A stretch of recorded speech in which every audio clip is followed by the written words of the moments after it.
What? For some reason, I wasn't recording, so we just missed all that. Oh. Sorry, Cameron. I don't know how I fucked that up. I must have, like, Really? Yeah, I must have, like, accidentally fucking hit the record off. Usually I'm just running it the whole time. I think it was only, like, this interview, though, not, like, the whole show, but I don't know. I just turned and looked. I'm like, oh, fuck. Oh. No clue how that happened. Sorry. It wasn't that funny anyway. No, it was. It was really good, so... How could you tell? Hmm? How could you tell if the rest of the show? Because I could check it on... Well, because I know they're all, like, all the videos are here. Oh, okay, that's what I didn't know. Yeah. Ah. Well, I did book Cameron, though, in October, so we'll definitely be talking to him again. This was, like, a last-minute thing, you know, today turned out to be. We still got, like, 20 minutes with him, so... Yeah. Well, if he'll have us, I would be too pissed right now, and I would just hang up. I don't really care. I actually just enjoy talking to people that have my same sense of humor, recording or not. I've only recorded 2 sets my entire time of doing stand-up. I don't like recording shit. Well, I just like to get out there and fucking do it. I don't like recording it. I mean, it's fun spreading it around because then I get to meet people like you, but at the same time, I'm like, why? I've got a shitty iPhone. The audio and video are going to fucking suck. No one's going to be able to understand it, and you're not going to get any of the background noise, so it's going to sound like I'm bombing. So why the fuck would I bother? Well, the one, your one video, like, I didn't hear a crowd either, but it said in the description the crowd was laughing. It just didn't get picked up by the recording. And you're one of the only people I've met that read the fucking description on a video on YouTube. Because everyone else was like, oh, it sounded like you were bombing there. I was like, did you read the description? No, I don't read those. Why did they put them there? We've had people, too, where, like, we've, I've given them the card to check our show out, and we had one person once, like, I don't know what they're talking about. Well, first of all, yeah, it's in the description. Every description says we're talking to this comedian or this actor about this, and this. Like, did you read that, dude? Like, come on. You know what? The problem is they have to be able to read first. We put shit in the headline, like it's on the YouTube video. Like it's like, we talk to comedian, we talk to actor. Like that's all you have to know, dude. Yeah, like, holy shit. Like, I don't know what they're talking about. These guys are crazy. But can't you just speak the description? Do you have to read it? Or do you have to write it? I don't like to read. We should start doing a spoken like part. We're like, in this segment we talk to comedian. Like, yeah, it's fucking crazy. It's crazy that I've had a couple buddies too. Like, oh man, a half-hour clip. That's a lot to watch on YouTube. Like, I don't know what do they want? Like 30 seconds? Like, yeah, the attention span of today's generation is like 30 seconds. It's what it is. Like. Yeah, I've heard from people that the attention span on YouTube is like 5.5 seconds. You can watch it. And they won't watch it. If you go to your analytics, it'll just tell you how many seconds people watch it for. And a lot of times, dude, we get like a minute and a half on a video, on a half-hour video. I don't know. Like, I had one of the other shows I'm going on tonight. He watched the video, and he got like 15 minutes in. And then he messages me, and he's like, oh, that's funny shit. I was like, you didn't even watch the whole thing. You actually knew by how long he told you that you've only watched half. I was like, my jokes get a lot worse on the back half. How do you know it's still funny? Exactly. What if the second half sucked? Like, like I told the audience that I know you guys watched both of them because the way you're talking. I know you did. Yeah. What I told the audience at the very end there is I like to leave them with the worst joke I can think of, just to make sure they're still with me. Right. They've taken that whole horrible ride. Let's see if I can keep them interested. When I was younger, I used to kind of want to do that. I used to want to go to like an open mic and just bomb, just be so horrible. But I just never did it. Bombing doesn't bother me. And I've heard a lot of people like, oh, stage fright, and you get up there and you bomb. And, your mouth, dries up and your throat clams up and you start, no. Yeah. And I mean, the stage scares the shit out of me, and I hate people, but I don't care if I bomb. That's cool. That's the mindset you need, man. Like, yeah, I just couldn't do it.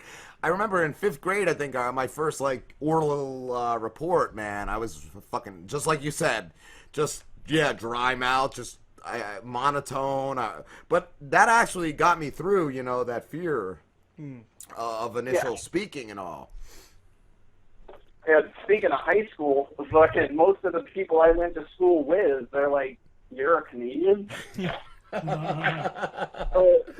mean, I don't think it was meant to be insulting when you're not funny. Although I was never the funny guy in school. I never spoke to anyone because I hated all of them. But you know, they're like, "We could never even get you to stand up in front of the class and do a presentation, and now you're telling, you know, shitty jokes to stupid people." Yeah, because that's on my own terms. Yeah, that's true.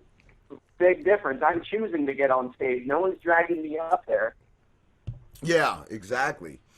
I was going to ask too. I do have to wonder though. I think some people, when they go to a comedy show, they're forced to go, and I don't mean like, you know, someone begs them to go. I mean literally like chained to the bed of a truck and take them for a ride, because they get there and they don't want to be there. I've been to a show where Lewis Black was headlining, and nobody was laughing at his jokes, but they were laughing at some crappy opener. I'm like, well, what did everyone come to see? The guy before him? Like, who wasn't even funny, man. He was not funny. Dude, I love Lewis Black. And Lewis Black, dude, he killed, man, but this crowd was not laughing at him. I'm like, who'd you come here to see? He's the headliner.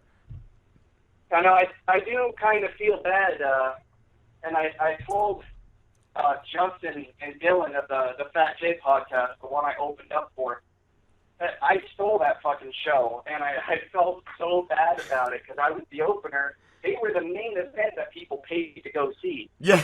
And I stole that show. Like, it's basically, when I went out into the audience, I was one of the main people laughing at their shit, because I think they're funny. Yeah. Right. But a lot of the other people were just hammering back drinks and a few things they laughed at and shouted at and paid attention to, and you know, I'm laughing like a fucking retard because I thought that they were funny. Yeah. But I stole that show, and I went up to them afterwards, and I was like, "Dude, I'm really sorry." Like, yeah, that's rough. but I mean, they you know, as soon as they secure another location, they invited me back to do it again. I said, "Yeah, let me know." Yeah. That's cool that they do that. I was going to ask you too. What's your day job? What? What's your day job? Oh, I install stoves and shit with a buddy of mine. That's cool. I was cleaning a shithole factory, but I left that the moment this other... Yeah, I cleaned for like fucking 2 years, and my boss was a complete dickhead to begin with, but he turned out to be even worse toward the end. So Wow. I told him to go fuck himself. And, my wife, I mean, he has my wife to thank, really, because I went out into the parking lot, and I called her up, and I was like, "I'm fucking done." And she did what she does best. She calmed me down and convinced me to do the right thing. And I really should have killed her. But, you know, she was just doing her job, so. Yeah. Well, that's good. Like, that should be your other half, you know, calm you down when you get fucking crazy or have your back or whatever. It all depends. Like, if I'm going crazy at the same time that she's going crazy, there's no calming down. Oh yeah, then it is just insane. Because we are both dominant, and we both have the friggin' attitudes. It's just bad. Like, I feel bad for the kids. They're gonna have a great sense of humor, but they're not gonna have much tolerance for stupidity. Does your wife help I you? have absolutely zero. Like, I get along with people that are mentally handicapped. That's our audience. More, Right. yeah, more than just naturally stupid people. Yeah. Yeah, I used to love people when I was younger, but as I've gotten older, I've learned that, yeah, I fucking hate them. And, because they're fucking horrible. Yeah. You can just see through a lot of bullshit, man. That's what I was gonna say, Rob. You got like a good judge of character. Like you know, like you pick up on the bullshit with people pretty quickly. Yeah, I try to. That's kind of why I like what I do. Because I mean, a lot of people have been telling me like, look, dude, you're married, you've got kids, you're a family man, you need to go more blue collar. Fuck you. Right? Fucking pursue your dream, man. Like, I'm not going to be another Jerry Seinfeld or Jeff Foxworthy. I'm huge fans of them, but they won't even say fuck on stage. They would never talk about rape, and I do both of those. So there's no way that I'm ever going to be family-oriented. I mean, I'll go clean. Yeah. I'll go clean to get an event. I'll take all the swears out of my act because they don't mean shit anyway. And I can take a horrible joke and say it in a more pleasant way, so it's still horrifying, but you really have to hear what I'm saying to get what I'm saying. I mean, I can lighten shit up, but I'm not going to change what I do. Yes. Awesome, man. I enjoy saying horrific things with a smile. That's...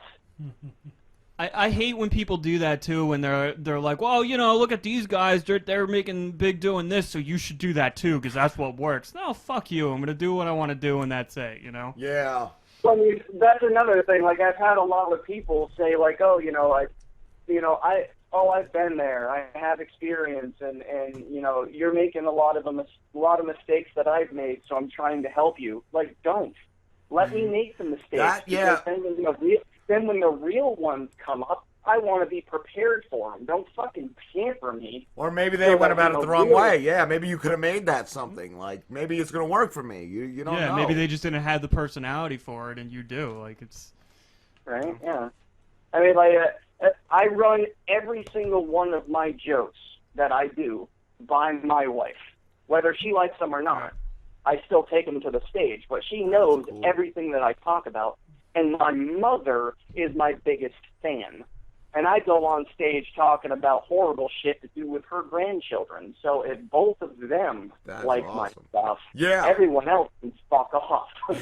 Yeah, I don't think my mom approves of me. I've heard a story, though. Jim Jeffries, I've heard him say when he went on Opie and Anthony, some stuff he talked to, his mother didn't talk to him for months after that. Yeah. That's cool that you got that support, though, man. Yeah. But it's weird, too, because, like, my mother has never really approved of anything that I've ever tried to do beyond a normal 9-to-5 job. And then I told her, a couple months after I started doing it, I called her up, and I was like, I decided to try being a comedian. And she was like, oh, that's cool. Wow. Like, Ma, are you high right now? Like, you're not going to argue with me and tell me that, you know, oh, for the best interest of your children, you shouldn't do that. Yeah, right. You're actually going to agree. And then she watches the set, the Sweet Fire one. And I specifically said, and she was the first one to see that, by the way. Wow. So that's why I said it on stage. She was the first one to see that video, and she loved that fucking joke. She called me up, and she was like, make sure to remind me to clean the couches. And I was like, no, that's the whole point. You got to let all the family members sleep on it first. Didn't you hear the joke? That joke was fucking funny. That was great. I love the one too about you know it's a great party when nobody wants to leave, and thanks to the duct tape, nobody left my party or something like that. It was really funny. Yeah, like you're having a great party when no one leaves it from start to finish to go do anything else. Of course, if I didn't have the proper amount of chairs and duct tape, they probably would have. That one fucking, I was dying, dude.